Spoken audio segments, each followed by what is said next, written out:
What's up, guys? Welcome back to the channel and welcome to episode 2 of the GTA Online Money Guide.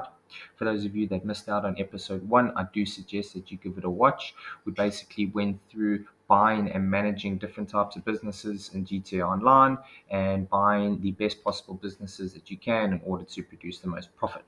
In today's episode, we're just going to go through the daily procedures that you can take when entering the GTA Online world. Obviously, the more business that you buy, it can become a great deal of responsibility and it can become quite complicated trying to manage the different sources of income that you have.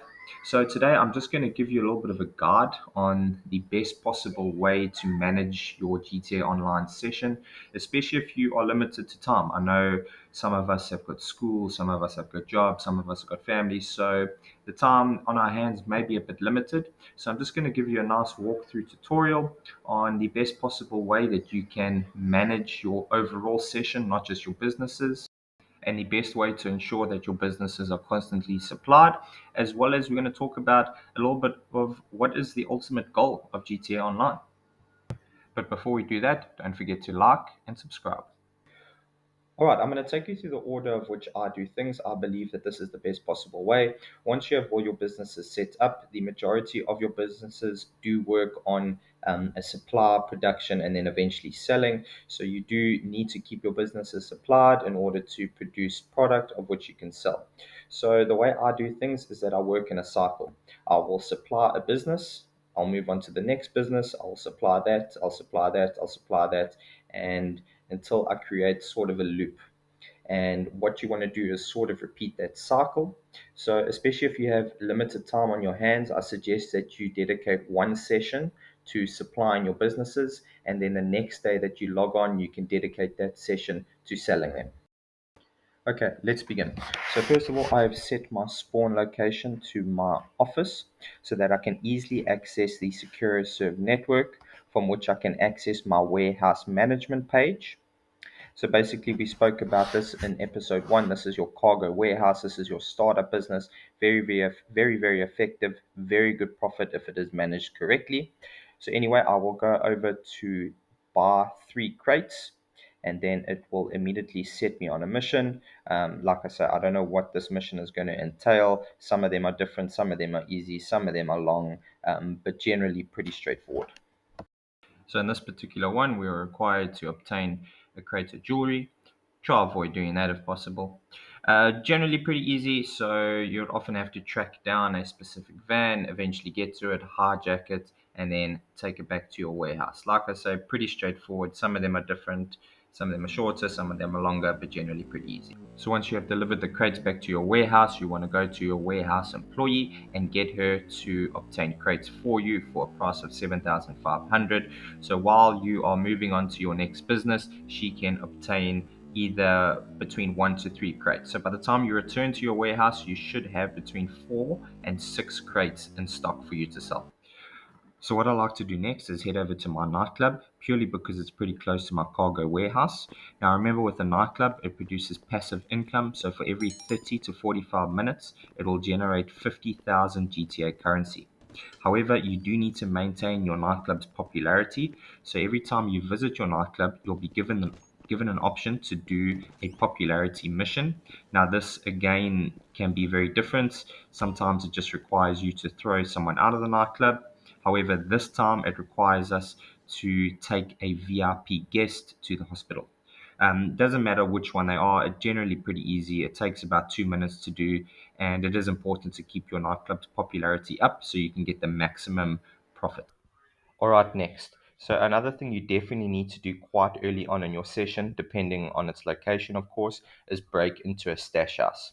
So this is quite a nice concept that GTA has introduced. So how it works is that every day you'll be given an opportunity to break into the stash house.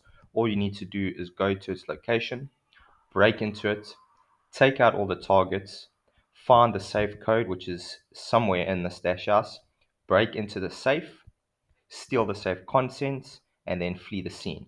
And what this will do is that it will either give you a certain amount of money or it will resupply one of your businesses. So right now it will either resupply my bunker, my MC business, or my acid lab, which we'll get into later. So this It's quite a nice way of resupplying instead of going all the way to one of your businesses, entering it, either stealing the supplies or buying the supplies. So every day you are given this opportunity, and it's just a nice way to save time.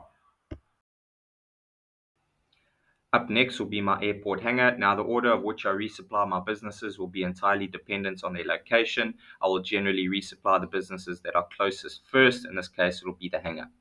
Now, guys, please don't forget to hire your warehouse technician to acquire goods for you while you're in the process of resupplying your businesses. This just saves you time. Now, this is the business that is probably my least favorite to resupply purely because you don't know what type of mission they're gonna give you.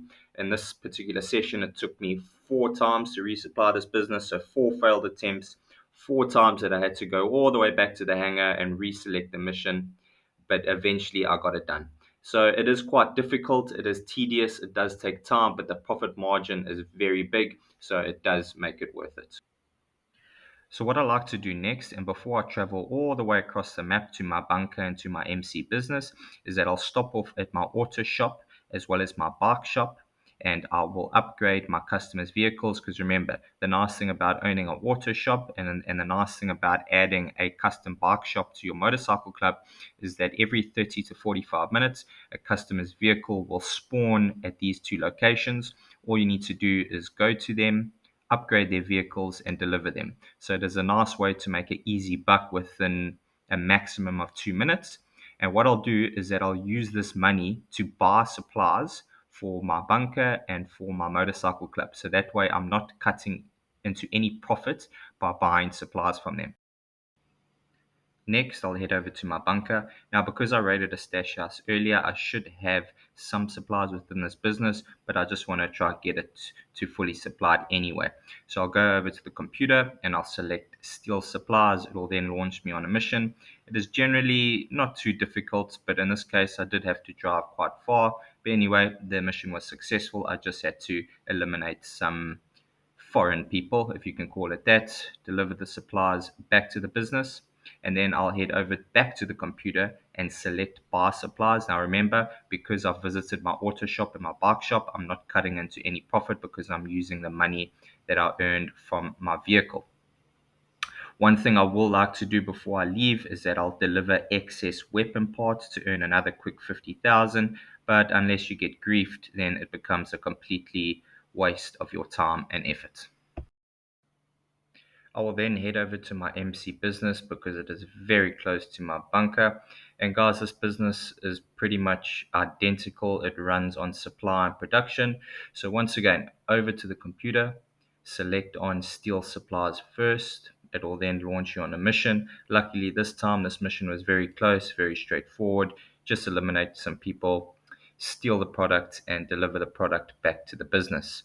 I will then go back to the laptop, select on bar supplies, and this should get my supply level to fully maxed out. So the next time I log in, I'll give it some time just to produce goods and then go back and eventually sell it and get some nice moolah.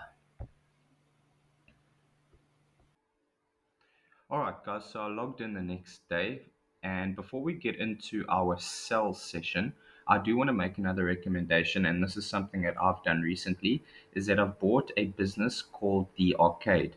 Now, this business is not necessarily a money producing business, but what it does is that it comes with a basement that has sort of like this massive computer base where you can manage all your businesses from one place. Now, bear in mind when you access the system, if you choose to steal supplies, for example, or sell your supplies, you'll still need to travel to that business and obviously do the mission. But if you just want to resupply by buying supplies, then you can do that from this very computer. So I just think it saves you a lot of time and a lot of traveling, and I do highly recommend it. All right, guys, so we're going to work in the same order as our resupply session, starting with our cargo warehouse. Please remember that I only resupplied this business once, and I got my warehouse technician to acquire 1 crate. So this sell mission is the selling of only 4 crates. It is completely up to you on how much time you want to spend on each business in terms of how much you want to resupply them before selling them. But for this scenario, this is literally off one resupply mission. Please don't ask me how I got in this situation. I really don't want to talk about it. But at the end of the day, we got it done and we got the money in the bank. Up next, guys, we have the hanger. I remind you again that it is completely up to you on how much you want to resupply this business. The total capacity of the hanger is 50 crates. So, as I say, it's completely up to you on how much time you want to spend resupplying it. But in this scenario, I only resupplied it once and I got my warehouse technician to acquire a crate as well. But the sell mission was a whole lot simpler than the resupply mission. And with the warehouse cargo mission, as well as this one, we're currently sitting at a total of 165,750. So not bad cash so far. All right, guys. So before I get on to my last two sell missions, I just want to touch on something we haven't spoken about yet. And what you want to do is you want to give Dax a visit, which is the D symbol on the map. And you want to do a couple missions for him. And on the last mission, you'll be given the Acid Lab for free. Now, this is a nice side hustle for you to do in between resupply missions or sell missions and generally create some nice profit. It is also portable, so you can hold down the D pad if you're on PlayStation and you can go down to request Acid Lab. So, wherever you are on the map, the Acid Lab will spawn pretty close to you. Once you're inside the van, your partner is named Mutt. You can speak to Mutt and he can resupply the van for you, or you can do it yourself. You also have the opportunity to boost production yourself once a day. And when you are ready to finally sell, you can go over to the sell section of the van and begin the mission. The mission might take you on a little bit of a diversion that requires you to get rid of the cops, but generally it is pretty straightforward. It also works like any other business. It works on supply and production. So keep the business supplied, wait for the product to build up, and then sell it. So obviously, I resupplied this van, and with the sell mission complete, as well as the hangar and the cargo warehouse missions, we are currently sitting on 488,725. All right, guys, we are nearly done. It's time for our second to last sell mission, so we headed on over to our MC business where our stock had fully maxed out. Hopped onto the laptop, selected sell stock. Now, for this particular business, guys, the more stock that you have, the more delivery vehicles it requires to complete the mission. Sometimes it's via ground by truck, or sometimes it's by air in a plane. For this particular scenario, it was by plane. Now, this can become tricky if you're doing it solo because if your business is fully maxed out in terms of stock, it generally requires three delivery vehicles, each carrying five parcels. So you would have to hop into the first delivery vehicle, complete the five deliveries, and then come back for the other one.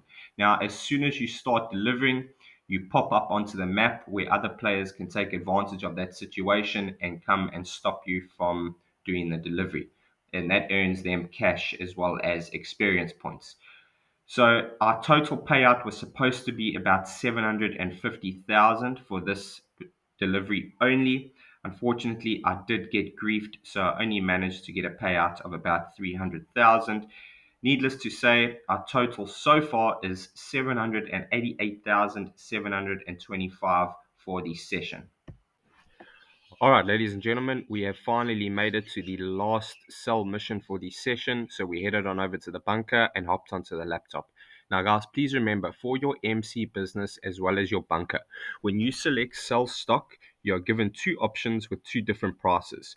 Now, the cheaper price means that the delivery location is a lot closer, and the more expensive price means that the delivery location is a lot further away.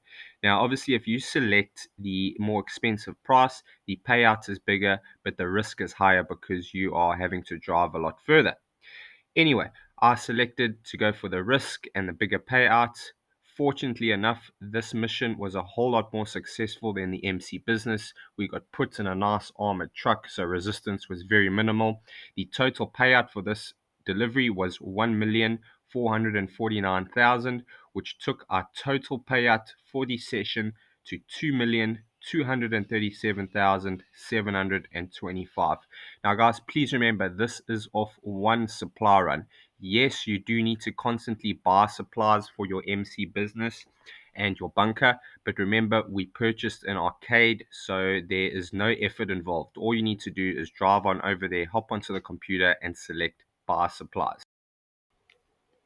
Ladies and gentlemen, that does bring this video to a close. I would like to end off just by giving you guys some personal goals that you can work towards. First of all, we would all love an oppressor. For those of you that don't know what it is those flying motorcycles that we can see time to time flying around the map. And if we can get our hands on one of these personally, we can finally give those griefers a taste of their own medicine, as well as the jets for the very same purpose, as well as making traveling around the map a lot easier. We would all love a yacht as well, so we can finally retire and spend our GTA sessions lazing around on our multi-million dollar yacht waiting for GTA 6 to come out. On a more productive note, you do want to purchase a Kosatka at some stage, which is a submarine. And what this does, it allows you access to the Cayo Perico heist. Now, the reason why this is important is because it is one of the only heists that you can complete solo. And once you have the submarine, you can constantly replay the heist and continue building up your cut that you take from it. We also want to work towards legitimizing our criminal empire at some stage, and we can do this by purchasing a car wash, which is a new concept that GTA has introduced. And basically, what it does, it launders your illegal money. Once we have this in place, you can finally get yourself a garage that looks something like this and a bank statement that looks something like this as well. Guys, thank you so much for watching. Tune into episode 3 where I'll be covering the Cayo Perico heist. But for now, have an awesome week and don't forget to like and subscribe.